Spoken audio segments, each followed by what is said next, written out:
চাচা, বাড়িঘর এত সাজানো কেন? হেনা কোথায়? আমার হেনা কোথায়? হেনার তো বিয়ে হয়ে গিয়েছে। আমি বলবো ইতির তো বিয়ে হয়ে গিয়েছে। এটা একটা ট্রেন্ডিং ভিডিও চলছে। যাই হোক গাইস, আমিও মজা করে ফেললাম আপনাদের সাথে।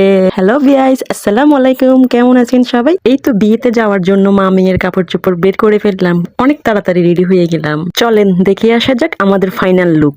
আমাকে আর আমার সেই ছোট্ট পরিটাকে কেমন লাগছে জানাবেন কিন্তু। আর মাশাল্লাহ বলতে ভুলবেন না কিন্তু। আমাদের সবাই রেডি হওয়া শেষ। এবার আমরা সবাই কমিটি সেন্টারের উদ্দেশ্যে রওনা দিচ্ছি। ফাইনালি চলে আসলাম কমিউনিটি সেন্টারে।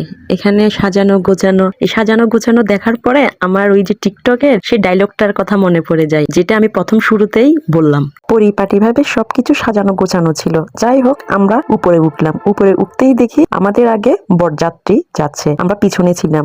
মনে হচ্ছে আমরা বরযাত্রী এসেছি। তাহসানের আলো সব এখানেই চলে আসলো। যেখানে তাকাই না কেন শুধু আলো আর আলো। আরো ছিল ফুল দিয়ে সাজানো। আমি আমার মেয়ের একটু ভিডিও নিচ্ছিলাম। আমিও একটু ভিডিও করছিলাম আর কিছু পিক নিচ্ছিলাম। পিকগুলো আমি লাস্টে অ্যাড করে দিব। এবার যাচ্ছি খেতে আসতে এই আপুর সাথে দেখা। আপুকে নিয়ে কিছু পিক নিয়ে নিলাম। খাবার আসতে আসতে আমি একটু দুষ্টামি করা শুরু করে দিলাম, বাঙালি বলে কথা। যাই হোক, আমাদের খাবারও চলে আসলো। এবার খাবার নেওয়া শুরু করে দিলাম। আমার পরিটাকে লেগ পিসটা দিয়ে দিলাম আগে। আমিও আমার খাবার প্লেটে নিয়ে খাওয়া শুরু করে দিলাম। খাওয়া শেষে এবার একটু পায়েস খেয়ে নিচ্ছিলাম। যাই হোক, খাওয়া দাওয়া তো অনেক হলো। এবার আমি উপরের থেকে নিচের একটু ভিউটা আপনাদেরকে দেখাচ্ছি। এবার নিচে আসতে বরের খাবারের টেবিলটা চোখে পড়লো। সেটাও আপনাদেরকে একটু দেখিয়ে দিই। অনেক সুন্দর করে বরের টেবিলটা সাজানো হলো, তাই না? দেখতে অনেক সুন্দর লাগছে। এবার আমার মেয়ে একটু সামনের দিকে যাচ্ছে বউকে দেখার জন্য। ওকে দেখে ইতি ডাক দিল। বর আর কন্যার সাথে আফি একটু ভিডিও করে নিল, সাথে কিছু পিক তুলে নিল।